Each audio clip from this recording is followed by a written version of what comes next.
15 ফেব্ৰুৱাৰী হয়তো অসমৰ ইতিহাসৰ হয়তো আটাইতকৈ গুৰুত্বপূৰ্ণ দিন আৰু আটাইতকৈ হয়তো গৌৰৱান্বিত প্ৰতিজন অসমীয়াই কিয়নো আজিৰ দিনটোতে গুৱাহাটী মহানগৰীৰ সৰু সজাত অনুষ্ঠিত হৈছে ফিল্ম ফেয়াৰ অনুষ্ঠান আৰু 65 সংখ্যক যিখন ফিল্ম ফেয়াৰ অনুষ্ঠিত কৰি ইতিমধ্যে প্ৰতিগৰাকী অসমৰ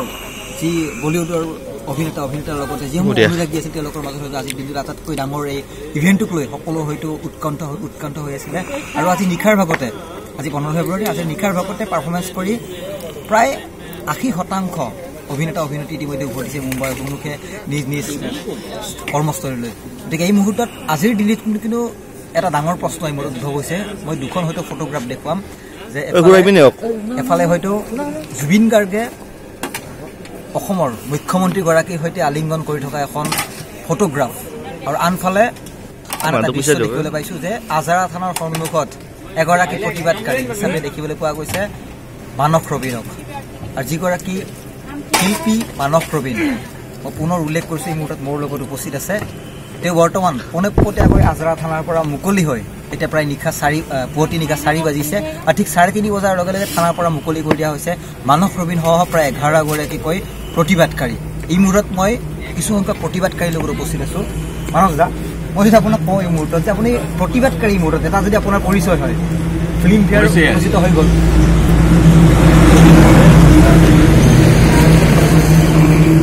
ফিল্ম ফেয়াৰটো সুকীয়া প্ৰতিবাদটো সুকীয়া এতিয়া খালি যিহেতু শিল্পীসকল উভতি গৈছে গতিকে অসমৰ বিষয়ে কি ধাৰণা লৈ গৈছে প্ৰথম বস্তু তেওঁলোকে অসমৰ বিষয়ে আহিলে ধুনীয়াকৈ লাইট জ্বলি আছে আহিলে অনুষ্ঠান পৰিৱেশন কৰিলে অসমৰ ৰাইজক ভাল পালে অসমখন ভাল পাই গ'ল কিন্তু অসমৰ ৰাইজৰ বুকুৰ মাজত যিটো বেদনা বা যিকুৱা জুই জ্বলি আছে সেই জুইকুৰাৰ উমান দিয়াটো আমাৰ কৰ্তব্য আছিল গতিকে যাবৰ ওপৰত মানে তেওঁলোক আহোঁতে আমি একো জনোৱা নাই বা তেওঁলোক থকা সময়ছোৱাতো আমি একো জনোৱা নাই যাবৰ ওপৰত আমি তেওঁলোকক জনাব বিচাৰিছোঁ যে আমি কেনেদৰে শংকিত হৈ আছোঁ আমি 3খন প্লে কাৰ্ড লৈ গৈছিলোঁ কি লিখা আছিলে Akshay Kumar sir we love you so much please help us to live with our own culture and language by opposing CAA 2019 in Assam আৰু এখন প্লে কাৰ্ড আছিলে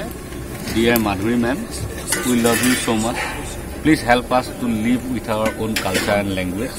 by opposing CAA 2019 in Assam এই দুটা বাৰ্তা তেওঁলোকক দিব বিচাৰিছিলোঁ আৰু আমি বিমানবন্দৰত উপস্থিত হৈ এই গোটেই প্লে কাৰ্ডবোৰ লৈ সাজু হোৱাৰ সময়তে মানস দা এই মুহূৰ্তত মই আপোনাক সুধোঁ শিল্পী সমাজ কণ্ঠশিল্পী সমাজ অসম যিটো আপোনালোকে এটা প্ৰতিবাদকাৰী যিহেতু বিৰোধী প্ৰতিবাদকাৰী আমি দেখিবলৈ পাইছিলোঁ ডিচেম্বৰ জানুৱাৰী মাহৰ 10 তাৰিখৰ পৰা যেনেকুৱা ধৰণে বিক্ষিপ্ত ঘটনাৰে সকলো শিল্পী তাত জড়িত হৈ আছে তাত অকল কণ্ঠশিল্পী বুলি নহয় কণ্ঠশিল্পী সেইখন সমাজৰ আপুনি এগৰাকী সম্পাদক কৰা হৈছে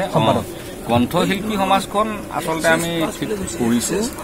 আমাৰ শিল্পীসকলৰ কণ্ঠশিল্পীসকলৰ উমৈহতীয়া সমস্যাবোৰৰ কাৰণে কণ্ঠশিল্পীসকলৰ বহুত সমস্যা আছে কিন্তু সভাপতিগৰাকীক আজি দেখিবলৈ পোৱা গ'ল ফিল্ম ফেয়াৰত তেওঁ তাত অংশগ্ৰহণ কৰিলে কণ্ঠশিল্পী সমাজৰ সভাপতি বুলি ভাবিলে বা মানস ৰবীনৰ পৰিচয়টো কিবা সভাপতি সম্পাদক এনেকুৱা ধৰণৰ মানুহ আমি নহয় আমি কিবা এটা দায়িত্ব ল'ব লগা হৈছে এইটো এটা সুকীয়া কথা বেলেগ কামৰ কাৰণে জুবিন দা বলিউডত বহুত বছৰ কাম কৰিছে বহুত চিনাকি মানুহ তেওঁ আহিছে আৰু জুবিন দাৰ লগত কথাও পাতিছিলোঁ মই জুবিন দাক আচলতে হেৰিয়ে মাতিছে টাইমছ অফ ইণ্ডিয়া গ্ৰুপে যি ফিল্ম ফেয়াৰ আয়োজন কৰিছে তেওঁলোকে মুম্বাইৰ পৰা আমন্ত্ৰণ কৰিছে অসম চৰকাৰৰ লগত কোনো কথা নাই এক নম্বৰ দ্বিতীয় কথাটো হ'ল তেওঁ সেইটো যোৱা উচিত আছিলে কাৰণ তেওঁ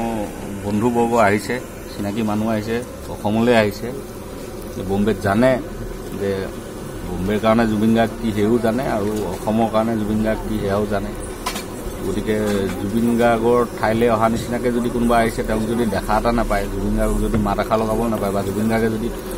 মাত এটা নিদিয়ে এইটো ভাল কথা হ'ব জানো সেইবুলি গৈ মুখ্যমন্ত্ৰীগৰাকীৰ যিহেতু বিৰুদ্ধে প্ৰতিবাদ চলিছে তেওঁৰে জুবিন দাই যে ফিল্ম ফেয়াৰলৈ যোৱা মানে যে তেওঁ বিৰোধী স্থিতিৰ পৰা আঁতৰি আহিছে এই কথাটো মই বিশ্বাস নকৰোঁ তেনেকুৱা কেতিয়াও হ'ব নোৱাৰে গতিকে এনেকুৱা ধৰণৰ প্ৰশ্ন অৱতাৰণা নকৰা ভাল কাৰণ কেলৈ আমি কাৰো নিজৰ ব্যক্তিগত স্বাৰ্থৰ কাৰণে এখন আন্দোলনত জঁপিয়াই পৰা নাই এটা শংকা এটা সমস্যা এখন আইনক লৈ আমাৰ হৈছে। সেই আইনখনৰ বিৰোধিতাৰেহে আমি এই আন্দোলন কৰিছোঁ। আৰু আমি কোনখিনি অসমীয়া মানুহ আৰু কোনখন অসমৰ কাৰণে চিঞৰি আছোঁ? মুখ্যমন্ত্ৰীজনটো অসমৰে মানুহ। গতিকে আমি যদি অসম আৰু অসমীয়াৰ কাৰণে চিঞৰি আছোঁ, গতিকে আমি মুখ্যমন্ত্ৰীৰ কাৰণেও চিঞৰি আছোঁ। গতিকে মুখ্যমন্ত্ৰীগৰাকীক সন্মুখত পাই যিটো আমাৰ ব্যক্তিগত সম্পৰ্ক অসমৰ কাৰণে সৰ্বাধা নহয়, সেই সৰ্বাধা সাৱটি ধৰাটো কি ডাঙৰ অপৰাধ হ'ব? দুটা বিপৰীত মেৰুত থকা মানুহ, চুম্বক এডাল যেনেকৈ সদায় দুটা বিপৰীত মেৰুহে আকৰ্ষণটো বেছি, যিটো আজি দেখিবলৈ একে মেৰুত আপোনাৰ বিকৰ্ষণ হয়। গতিকে মেৰু ঠিকে আছে, দুটা বিপৰীত মেৰুতে আছে, নিজৰ নিজৰ স্থিতিত ঠিক আছে সকলো। মতাদৰ্শগত এই সংঘাত, আদৰ্শগত সংঘাতহে, এয়া ব্যক্তিগত সংঘাত নহয়, আমাৰ কোনো কাৰো শত্ৰু নহয়। গতিকে সেইটো ভুল কোনেও বুজিব নালাগে। আমি আমাৰ স্থিতিত আছোঁ, অসম আৰু অসমীয়া স্বাৰ্থত আছোঁ। এই স্থিতিৰ পৰা আমি কেতিয়াও আঁতৰি